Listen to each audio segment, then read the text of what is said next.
আজ আমি আপনাদের কাঁচা আলু দিয়ে একটা রেসিপি তৈরি করে দেখাবো। মাত্র 10 মিনিটে আপনারা এটা তৈরি করতে পারবেন।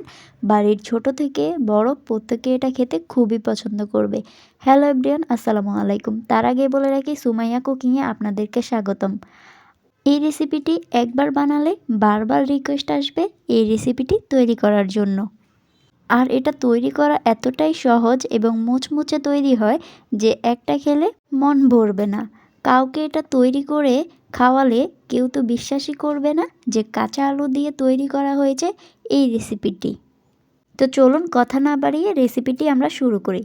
তার জন্য এখানে আমি 4 থেকে 5টে আলুকে ছোট ছোট স্লাইস করে কেটে নিয়েছি, একদম পাতলা আকারে।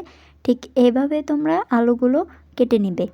তারপরে এখানে আমি অনেকগুলো পরিমাণ শলা নিয়েছি। এখানে আমি এই শলাগুলো প্রায় 1 ঘন্টা ভিজিয়ে রেখেছিলাম যেন তেলে দিলে এগুলো পুড়ে না যায়।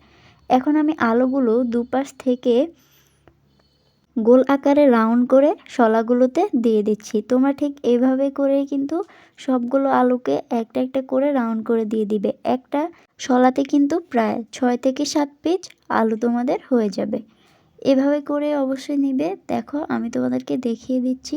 আর অবশ্যই চেষ্টা করবে এপাশ ওপাশ করে দিতে, তাহলে জিনিসগুলো দেখতে আরও বেশি সুন্দর হবে।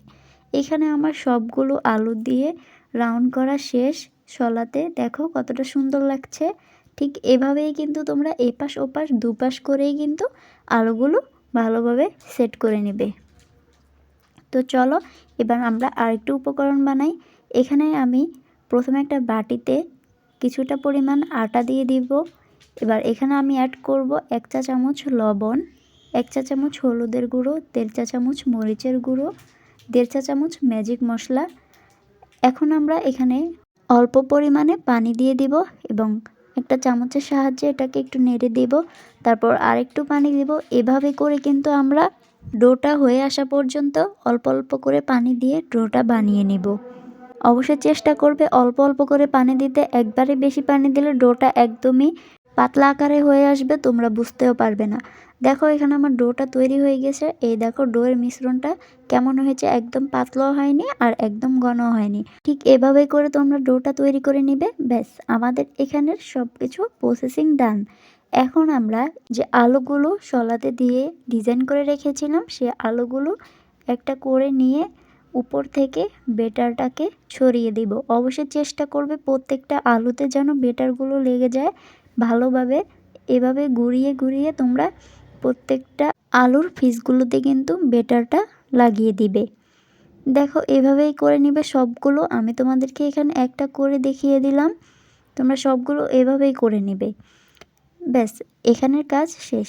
এখন আমরা সবগুলো বেটার দিয়ে তৈরি করা শেষ। এখন একটা প্যানে কিছুটা পরিমাণ তেল গরম করে তৈরি করে রাখা আলুর নাস্তাগুলো দিয়ে দেব। এখানে একদম লো আঁচে রাখার চেষ্টা করবে, তাহলে আলুগুলো সিদ্ধ হয়ে আসবে। বেশি আঁচে দিলে আলুগুলো ভিতর থেকে কাঁচা রয়ে যাবে। তাই অবশ্যই চেষ্টা করবে একদম লো আঁচে ভাজার জন্য। এখানে আমার প্রায় 5 থেকে 6 মিনিট পর হয়ে গেছে নিচের পাটটা। এখন আমি নিচের পাটটা উল্টে উপরের পাটটা দিয়ে দিব। এভাবে করে কিন্তু ভাজার চেষ্টা করবে। এখানে আমি প্রায় আলুগুলো 8 থেকে 10 মিনিটের মতো ভেজে নিয়েছি। অবশ্যই চেষ্টা করবে লো আঁচে ভাজার জন্য। এখানে সবগুলো আলু কিন্তু মুচমুচে হয়ে গেছে।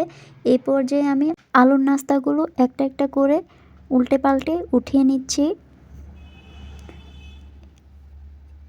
এখানে কিন্তু একটা ভালোভাবে হয়নি, সেটাকে আরেকটু ভেজে আমি উঠিয়ে নিয়েছি। ব্যাস, হয়ে গেল আমাদের আলুর নাস্তা তৈরি। এই আলুর নাস্তাটা কাঁচা আলু দিয়ে যে তোমরা তৈরি করেছো কেউ বুঝতেই পারবে না, কেননা এটা খেতে এত বেশি মুচমুচে উপরটা আর ভিতরটা একদম নরম হয়ে গেছে, বুঝতেই পারবে না যে এটা কাঁচা আলুর তৈরি। আমি আশা করব তোমরা আমার আজকের এই রেসিপিটা অনেক বেশি পছন্দ করেছো।